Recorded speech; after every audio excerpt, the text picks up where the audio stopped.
بسم اللہ الرحمن الرحیم۔ صرف 5 منٹ کا مدرسہ قرآن و حدیث کی روشنی میں 112واں دن 22 ربیع الثانی۔ نمبر 1، اسلامی تاریخ۔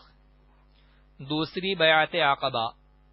مدینہ منورہ میں حضرت مصعب بن عمیر رضی اللہ عنہ کی دعوت اور مسلمانوں کی کوشش سے ہر گھر میں اسلام اور پیغمبر اسلام کا تذکرہ ہونے لگا تھا۔ لوگ اسلام کی خوبیوں کو دیکھ کر ایمان میں داخل ہونے لگے تھے۔ سن 13 نبوی میں مصعب بن عمیر رضی اللہ عنہ 70 سے زیادہ مسلمانوں پر مشتمل ایک جماعت لے کر حج کرنے کی غرض سے مکہ آئے۔ اس قافلے میں مسلمانوں کے ساتھ قبیلہ اوس و خزرج کے مشرکین بھی تھے۔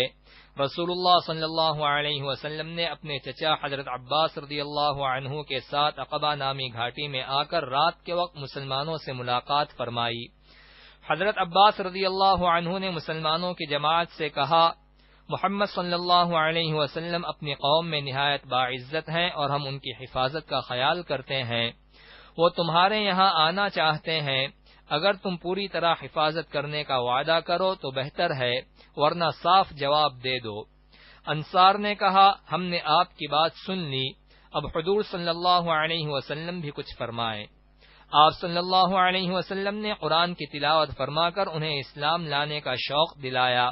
پھر فرمایا، ہم چاہتے ہیں کہ تم لوگ ہمارے ساتھیوں کو ٹھکانہ دے کر ان کی حفاظت کرو اور رنج و غم، راحت و آرام اور تنگ دستی و مالداری ہر حال میں میری پیروی کرو۔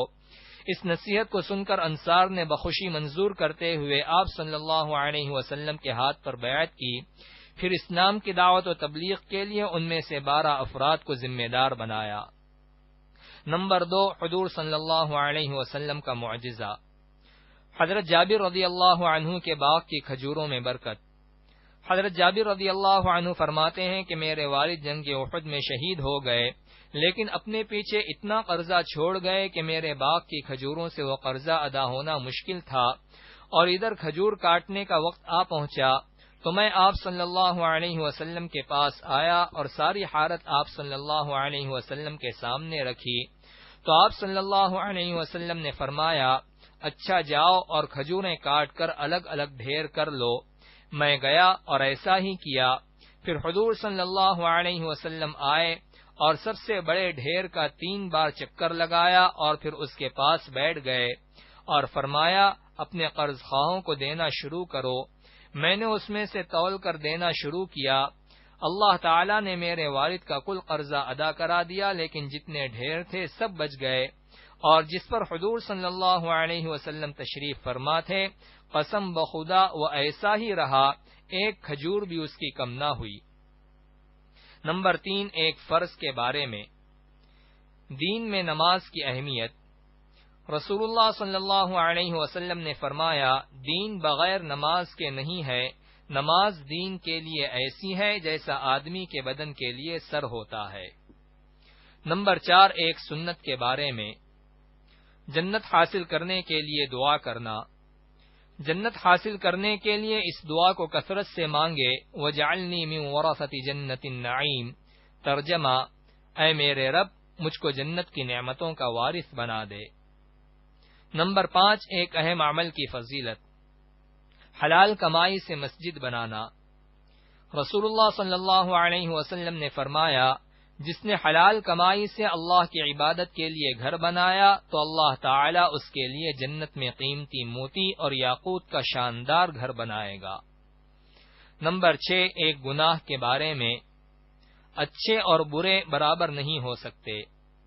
قرآن میں اللہ تعالیٰ فرماتا ہے، کیا وہ لوگ جو برے کام کرتے ہیں یہ سمجھتے ہیں کہ ہم انہیں اور ان لوگوں کو برابر کر دیں گے جو ایمان لاتے ہیں اور نیک عمل کرتے ہیں، کہ ان کا مرنا اور جینا برابر ہو جائے گا؟ ان کا یہ فیصلہ بہت ہی برا ہے۔ نمبر 7، دنیا کے بارے میں۔ دنیا عارضی اور آخرت مستقل ہے۔ قرآن میں اللہ تعالیٰ فرماتا ہے، دنیا کی زندگی محض چند روزہ ہے اور اصل ٹھہرنے کی جگہ تو آخرت ہی ہے۔ نمبر 8، آخرت کے بارے میں۔ ہمیشہ کی جنت و جہنم۔ رسول اللہ صلی اللہ علیہ وسلم نے فرمایا، اللہ تعالی جنتیوں کو جنت میں داخل کر دے گا اور جہنمیوں کو جہنم میں داخل کر دے گا، پھر ان کے درمیان ایک اعلان کرنے والا کہے گا، اے جنتیوں، اب موت نہیں آئے گی، اے جہنمیوں، اب موت نہیں آئے گی، تم میں کا جو یہاں ہے وہاں ہمیشہ رہے گا۔ نمبر 9، طب نبوی سے علاج، کھجور سے علاج۔ رسول اللہ صلی اللہ علیہ وسلم نے فرمایا، زچگی کی حالت میں تم اپنی عورتوں کو تر کھجوریں کھلاؤ، اور اگر وہ نہ ملے تو سوکھی کھجوریں کھلاؤ۔